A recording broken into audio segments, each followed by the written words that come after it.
Maganda ito sinasabi ng ating Pangulong Marcos, di ba? Unahin natin ang ating bayan. Magbago na tayo dahil walang bagong Pilipinas kung walang bagong Pilipino. Yan. Ang sinasabi, magbago na raw. Ha? Yan ay sinabi niya mismo doon sa kanyang social media account na itong nakaraang weekend.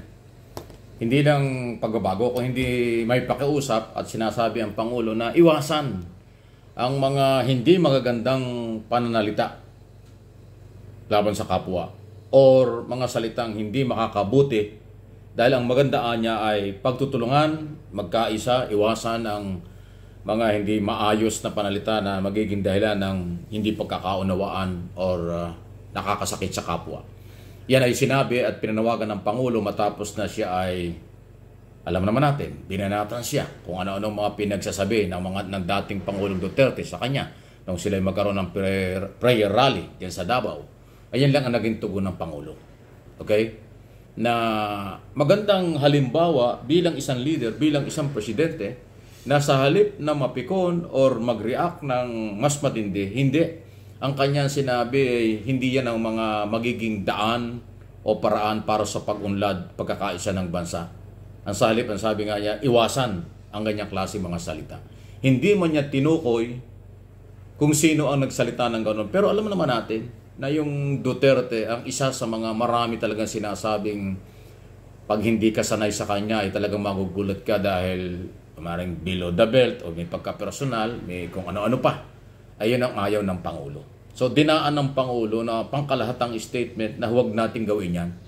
Hindi yan ang solusyon sa problema ng bayan. Totoo naman yun. Ang sarap ulit-ulitin ng ganong mga pahayag ng Pangulo kasi hanggang ngayon buong-buo yung liderato niya na ang gusto niya ay talagang development at ang susi ay pagtutulungan at pagkakaisa. Hindi yung mga wala sa lugar na mga statement at pahayag.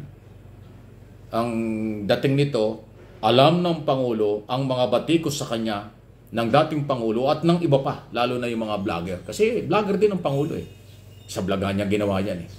Yan ang huwag natin kakalimutan. Alam ng Pangulo ang content ng mga vlogger. Alam din niya ang dating ng mga balita sa totoong mga media man at mga vlogger.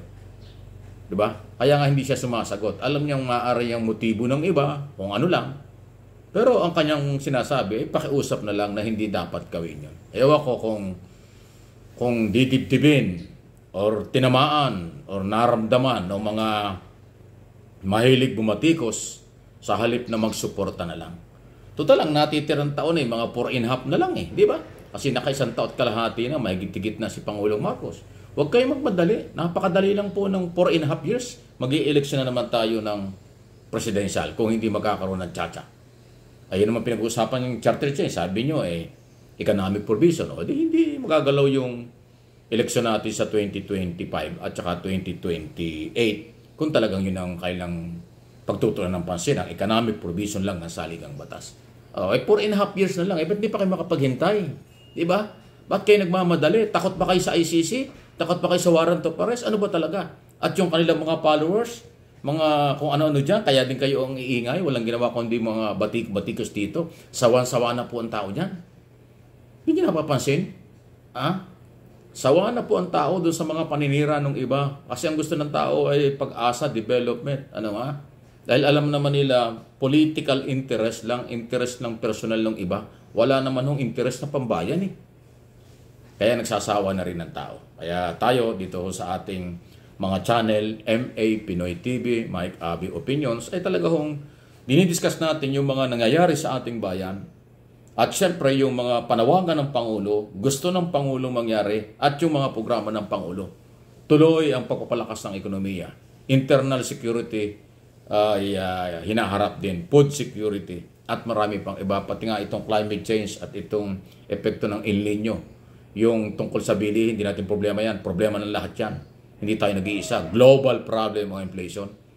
Pati ang oil product. Kaya dapat naiintindihan natin yan lahat. Diba? Ngayon, kung lagi na lang sinisisi, ay wala na. Ang taong bayan ay namanhid na sa mga ganyang klaseng karakter na puro paninisi. Puro paninira. Effect na yan. Kayo na lang ho yan eh. Ang silent majority or matitinong mga Pilipino na naniniwala sa takbo ng gobyerno ay kung yung mayayamang mga bansa nahihirapan din sa ekonomiya. Katulad ng China. Napakalaki ng China pero tinalo natin. Mas mahina ang ekonomiya nila kaysa sa Pilipinas. Mas malakas tayo. Di ba? Kahit anong mga bansa sa Europe nakakaramdam din ng problema pang-ekonomiya. Ang magandang balita, mas okay pa nga tayo Dahil ang forecast ng mga bansang kapitbahay natin, mas angat tayo kaysa kanila. Mas aangat pa tayo. Kaya nga nandyan pinanghahawakan na yan ng mga economic manager at ng pagtitimo ng Pangulo Marcos. O di ba?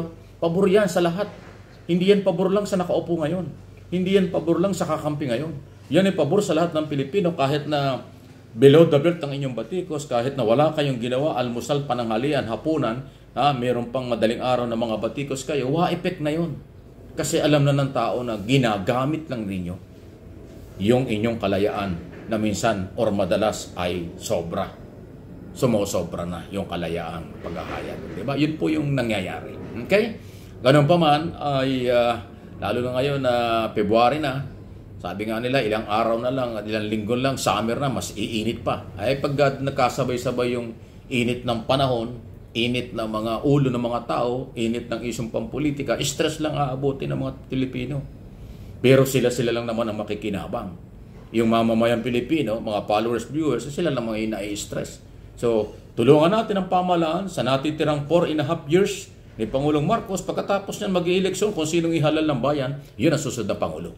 At yun namang may mga kaso under investigation at kung magkakaroon ng warrant of arrest, harapin niyo yun. Huwag niyong takutin ang gobyerno dahil sa inyong kasalanan ganyan. Huwag niyong takutin ang gobyerno at namamayan dahil sa inyong problema. Problema mo yan. Hindi yan problema ng bansa. Diba? Ganun po yan Hindi yung problema nyo, idinadamay nyo ang Pilipinas. Idinadamay yung iba sa mag-itampo ng mga disinformation, paninira, intriga, akusasyon na lahat below the belt. Wala namang pinanguhugutan. Bugbog sarado na po ang ganyan. Maraming nagsasabing ganito, ay puro speculation yan. Hanggat walang pagpapatunay, from day one naninira sila until now at darating pa siguro ilang araw panahon, lahat yan ay hearsay. Lahat yan ay bintang lang. Walang matibay na ebidensya dahil hindi nila madala sa husgado o sa korte kasi alam nilang chismis lang. Alam nilang baka sakali. Hindi ko pwede yung chismis at baka sakali. Talagang dismissal lang aabuti nun. Pasalamat pa nga kayo, mabait ang gobyerno ngayon. Kung sa iba-ibang gobyerno na piko niyan, di dami ng kinasuhan, di dami ng nawarningan. Wala naman Wala pang kinakasuhan dahil sabi ko nga kanina, alam ng Pangulo yung style ng mga vlogger dahil siya nagbablog din mula noon hanggang ngayon. Di ba? Every weekend, ito nga sinasabi ko na siya may sinasabing pagkakaisa tungkol sa development. Doon sa kanyang vlog galing yan Dahil may sarili siyang vlog. May oras pa siya para mag-vlog, para lang iparating ang totoong programa at ginagawa niya para sa atin.